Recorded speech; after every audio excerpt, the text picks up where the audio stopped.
ตีแบบสีเทข้านบ่บัดนี้ก่อก่อนบ่ก่อแล้วก็จังเทข้านเนาะบอกมันจะดีก็หาไปจะเคยเทคานบ่บัดนี้ก่อก่อนก่ออะไรจังเทข้านทำเร็วมากจริงต้องว่าบ่ต้องว่าสิได้ข้าวมูย่องประเทศผมว่าเลยเพลงต้องเฮ้ยเราจะเห็นเราจะละมาดได้บ่ครับมาดบ่คือบ่เจียมึงมีมากใช่เพลงเติบยังน่ะเพลงเติบน่ะเพลงเติบอีหยังเพลงนั่นรวมทั้งเบิดค่าสร้างรวมทั้งเบิดนี่บ่ก็คือเท่าไหร่ค่าสร้างต่างหากบ่ค่าสร้างต่างหากค่าสร้างนี่เท่าไหร่ก็ค่าสร้าง12,000 12,000เป็นล้านอะไรมือกีบเป็นล้านบ่จะว่าเงินบาทนะว่าเงินกีบสบายใจค่าเองคือว่าแพงแท้รวมค่าสร้างอุปกรณ์ทั้งเบิดไหลกับข้าวตกอยู่มัน30ปลายล้านอ๋อจ่ายเลยผมว่า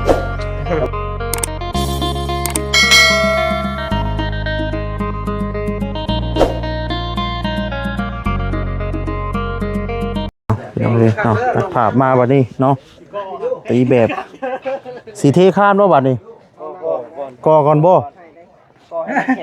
ก่อแล้วก็จังเทข้านเนาะบอกมันจะดีก็หาไปจะเคยเทคานบ่บัดนี้ก่อก่อนก่ออะไรจังเทข้านดินพอดีมั้ยพอดีบ่เท่าไหร่มาใส่ถุงพอดีพอดีเลยเหรอเนาะพอดีเขาเจ้าเขาแข่งทักระบบที่ไปตีมันไปกล้วยมึงบ่ผมก็เน้นจริงๆแล้วนี่แข่งได้ขนาดนั้นพี่น้องเราจะทั้งสร้างทั้งสิกอแล้วก็เทคานไว้พี่น้องว่ามื้ออื่นแม่นมุงมันบดมันใส่คุกเนาะเด็ดปลาคุกบัดเด็ดมันปลดกุ๊บบ่บัดเด็ดมันปลดออกแล้วคุกเปิดห้องเรากันใส่คุกกันเด็ดมันห้องใส่คุก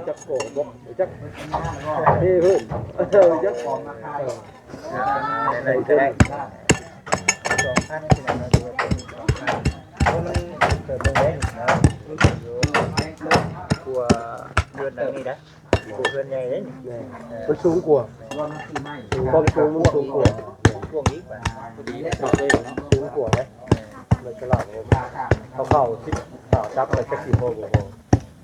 จะทำอะไรในนอนเลยเบื้องซ้ายคือเนาะเพราะว่าเป็นตัวท่านเรื่องตัวนะไม่ใช่กลัวเนาะไม่ใช่กลัวมันเจอเป็นอะไรคือทำกูมืออันนี้เป็นว่าอะไรก็ตอนนี้นะมันยาวไปประสาทไปคุณทบทำกูมือด้วยเบิ่งนี่สูงมื้อนี่ต่ำ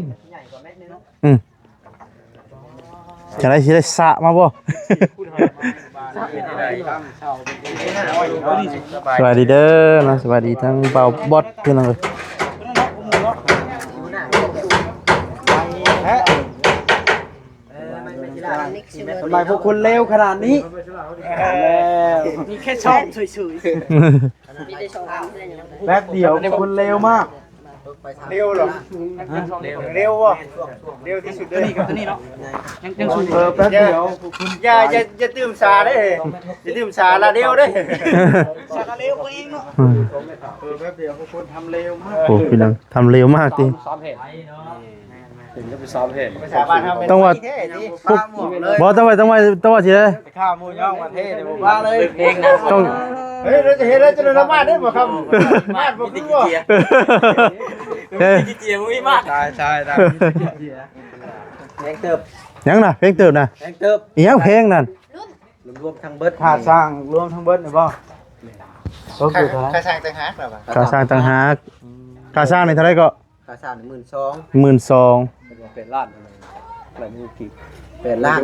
บ่จะว่าเงินบาทนะว่าเงินกีบสบายใจค่าเองคือว่าแพงแท้รวมค่าสร้างอุปกรณ์ทั้งเบิดไหลกับข้าวตกอยู่มัน30ปลายล้านอ๋อจ่ายเลยผมว่า กับฮู้ว่าพอหรือบ่พอเด้เอาข้าวๆประมาณไว้ ประมาณไว้เนาะ ค่าที่เฮาไหลเห็นน่ะพอถ้าว่ามันเป๊ะตามที่เฮาไหลเนาะลุงเป๊ะตามที่เฮาไหลนะ ยังบ่ได้ไล่ค่ากินค่าอยู่บ่ฮะ ค่ากินค่าอยู่นี่เฮาต้องไปถามผู้รับผู้ใหญ่เพิ่นเด้อตัวนี้เด้อ กันไล่ค่ากินค่าอยู่รวมพร้อมยันกว่าหันเนาะ เฮาก็ต้องไปลืมปรึกษาเรื่องตัวนี้แหละค่ากินค่าอยู่นี่เดี๋ยวเฮาไปปรึกษาผู้รับผู้ใหญ่เพิ่นเด้อเพิ่นว่าจังได๋เฮาก็ว่าจังนั้นแหละ แต่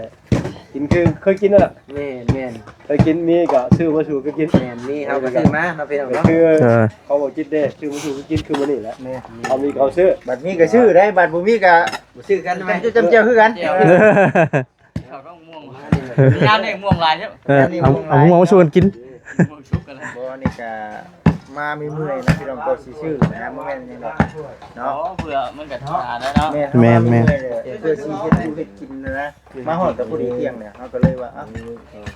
เงินส่วนนั้นซื้อ ไปเปิดคลิปกับมัน มามันพอในเรื่องนั้นบ่นี่ก็บ่พอกันน้อยพี่น้องเนาะพอกันจังหน่อยว่า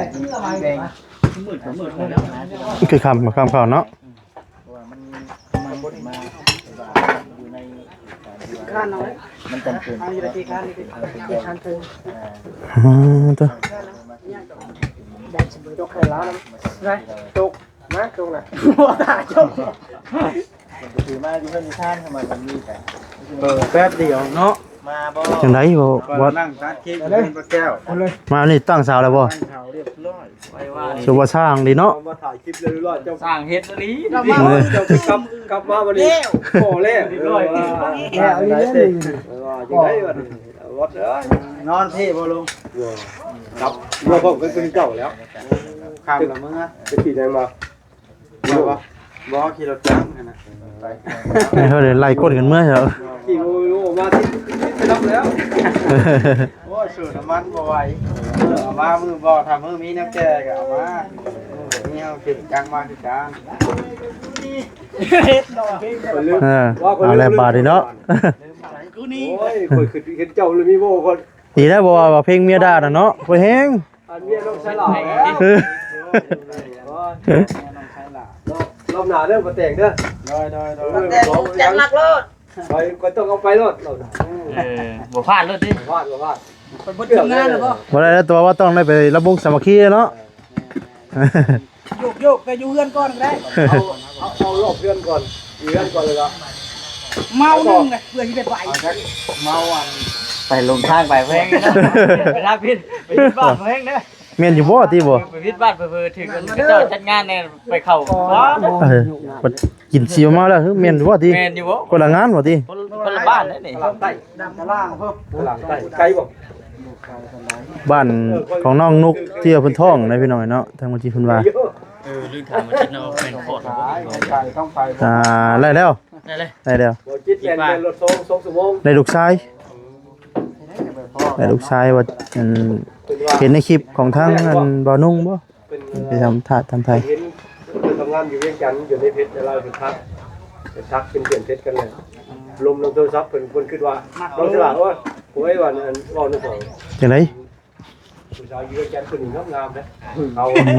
อยู่พบกันว่า มาปรึกษาพ่อ อันนั้นเพิ่นก็ว่าสิได้สาวเวียงจันทน์เด้ เออ ตะล่าง ว่าได้ทั้งนี้กินในส่วนในเขตเอง กันอยู่ยัง คุยกันผู้สาวเฮ็ดเวียกอยู่เวียง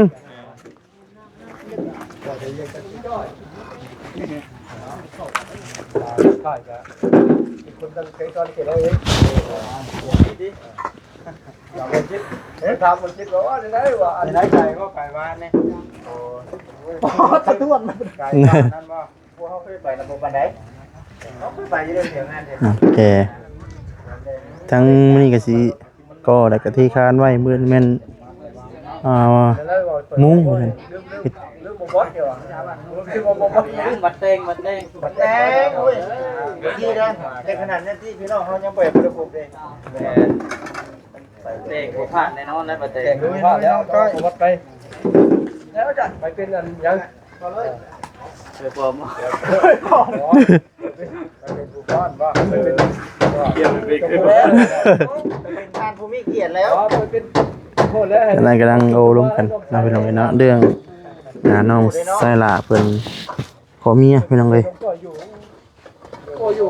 เนาะมาสิถิ่มไปอยู่พุ่นโอ้นั่นไปเลยประมาณวันคันได้ปะ ในเรื่องที่ว่าทั้ง กำลังจับบอกแม่เนาะ ค่าสร้างเนาะเฮ็ดของทางเรือน นึงนี่พ่ออยู่บ่ เป็นครัวแล้วก็พ่อบ่เดี๋ยวจะออกไปเอาพี่น้องเลยเนาะ ครัวแล้วก็ออกมาไว้เฮ็ดครัว ว่าสิทาให้ เรือนนอนเนาะก็เบิดอยู่ประมาณ40 ล้าน30ปลายล้านพี่น้องเลยนะถือว่าหลายอยู่พี่น้องเนาะค่าใช้จ่ายโอ้พี่น้องเลยเนาะ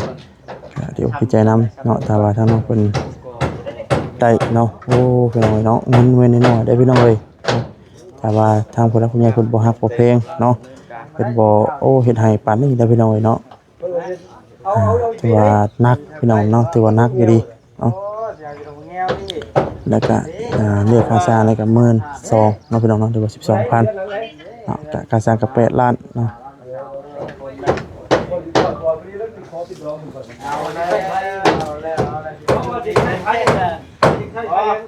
ผมจะแค่ไพ่เนี่ยจริงว่ามันยังเป็นดอกอยู่นะลูกชายไพ่แล้วครับพี่น้องเนาะไพ่แล้วไพ่แล้วบ้านเขาต้องขอแจ้งกันเนาะเป็นยังไงเก็บตัวผู้บริมาเบี้ยงมานี่เนาะยังไม่มาเรานั่นบ่ไม่เล่าไปไทยนะเบิ่งไปพี่น้องเนาะเบิ่งไปเอ้ามาใช่ดิ จ้างน้องเต้นเขาเพราะเบิ่งกันสร้างผู้ใดสร้างเพื่อน ทั้งนั้น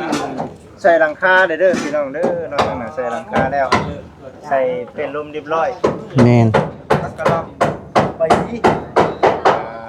รอติดตามเบิ่ง จังได้ปูนบ่พอบ่ ว่าปูนน่ะตัวเมื่อนั้นเขาเอามาส่งสอบเด้ อ๋อ ที่คิดว่าสิให้พระเจ้ามาส่งมื้ออื่นเลยครับคิดว่ามันพอเดี๋ยวสิเอามาประมาณสอบจักใดนี่แหละพออันน่ะให้เพิ่นก่อแล้วก็สิเอามาหลายอย่าว่าฝนตกแห้งเลย ยันเปียกมันแข็ง ขายยากเลยแต่ว่ามื้ออื่นเนาะมื้ออื่นจังหวะกัน อื่นในแม่นเฮซ้ายได้มาว่าซั่นเนาะ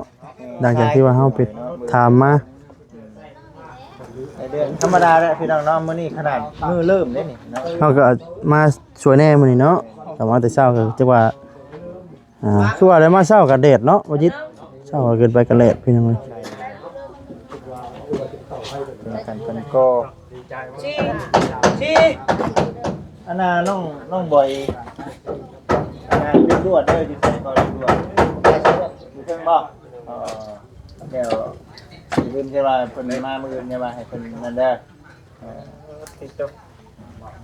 เดี๋ยวพร้อมได้พอเพจเอ้ย เรียบร้อยเรียบพร้อมจวดจ้าดนาลีพี่น้องเลยเอ้า สบายดีเด้อคือย่างกระเพกซั่นน่ะ เพราะว่าพลาดวันไหนนะก็มันเลยคัดหน่อยนึง โอ้ เป็นอย่าว่าแม่บังคับฟาดสิดอก ว้า เดี๋ยวเป็นได้ คือย่างกระเพกเนาะ คือมาคำว่ามืดแท้แบบนี้ยันแบบนี้นะบ่มีบ่แบบนั้น มีไร บอสจุฬาเด็กเมียข่อยได้บอกคำเดียวเจ้า เดียว เนี่ยบ่บ่ดิไม่อยากว่าหัวกันไป แม่นเนาะเอาอย่าพูดกันไป ว่าอีดีให้ได้พี่น้องเรื่องจริงได้มาบ่ ตั้งเรียบร้อยเนาะแล้วเรียบร้อยพี่น้องเลยตั้งเสาแห้ง ไปมาเบิ่งพี่ก่อนบัดนี้ ปิดเอไว้เลยป่ะนี่ เพิ่นสิก็ หนึ่งยังน้องแต่หึหนึ่งเข้า พึ่งพึ่งอะไรอยู่ คือหนึ่งหน่อยเท่าหนึ่งเข้ากันอ๋อเอาถ้วยกวบที่ว่าบ่มีอันนั้นบ่ใช่พาหม้อกวบเอามันจังบ่ฮ้อนอันนี้มันสิเปื่อยถ้วยขอน้อยอิ่มอยู่บ่กิน3คนทำนี่ ตะแรงหนึ่งมัน เอาอันนี้สิหนึ่งกินตอนไหนตอนนี้โอ้พอสิหนึ่งกินตอนนี้โอ้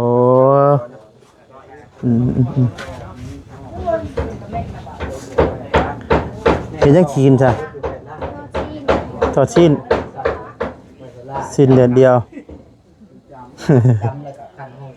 เส้นน้องตะโอยไปใช่ด่ะ ทุกอย่างนะบอกไงทุกอย่างเป็นแล้ว ว่าได้ว่าก่อยปูนเฉาะนั่นเด้อ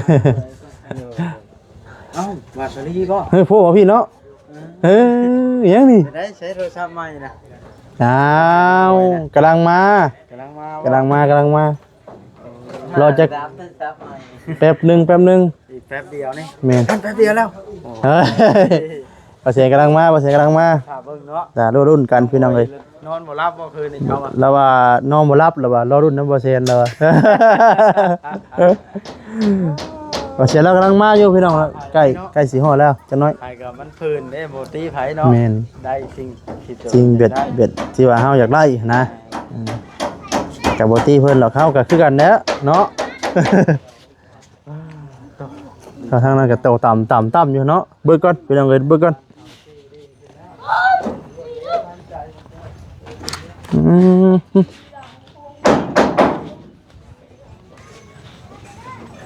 หักแล้วนี่เนาะ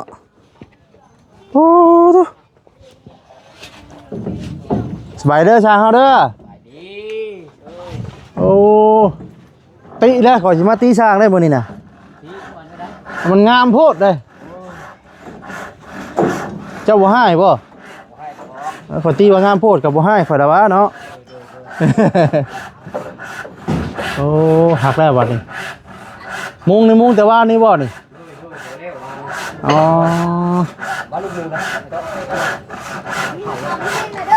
เด็กขึ้นอยู่เพิ่นก่อนพี่น้องไว้แล้ว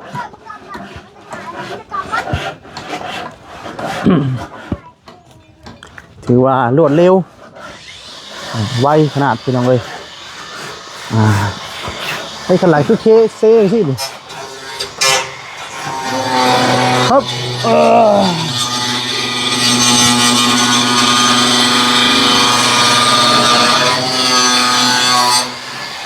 ้เลยฟ้าเลยเนาะ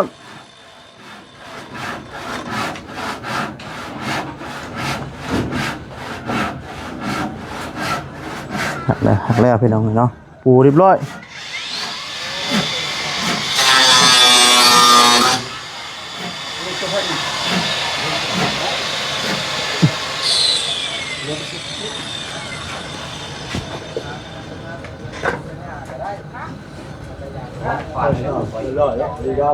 ฮะปริงามเนาะแม่ปริงามครับ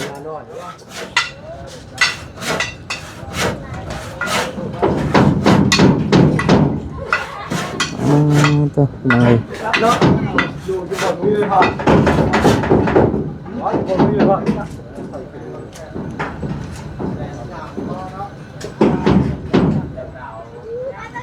น้องๆคลิปนี้ก็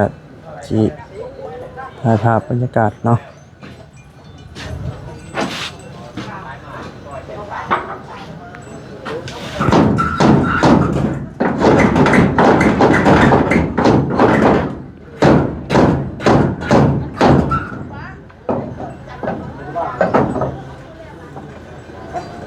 เดี๋ยวเร็วเลยได้ป่ะเร็วเลยเก็บเกลือไว้แล้ว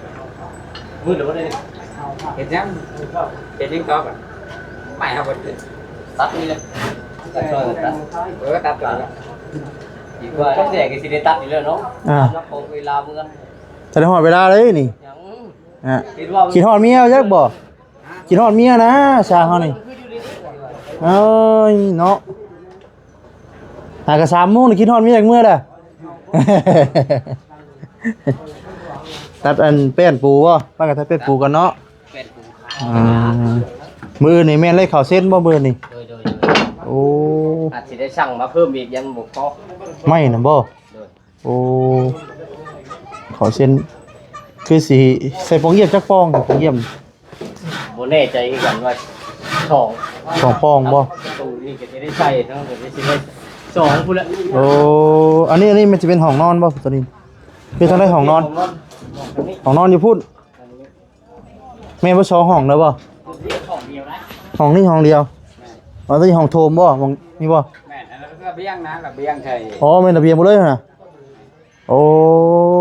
กว้างเลยนี่กันนี่เนาะขันบ่ได้ขันห้องบ่ขันห้องนึง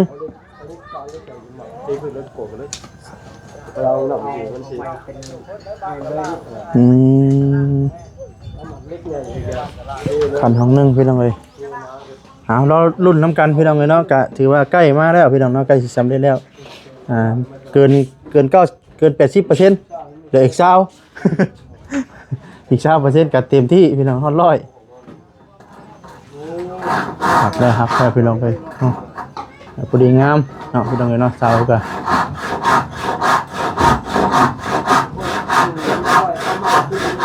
ทางวัดจิตกะไปซื้อ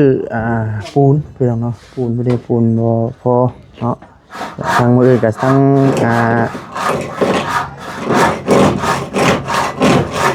ทางแห่งซ้ายเพื่อกับซิมาส่งพี่น้องน้องเนาะแต่วันนี้ก็ยืมเอาน้ำเพิ่นก้อนเนาะเดี๋ยวมันจะให้เพิ่นไปตักขึ้นให้พี่น้องเลยเนาะน้องนาเรื่องของน้องแกงพี่น้องเลยเนาะพี่น้องเลยเนาะ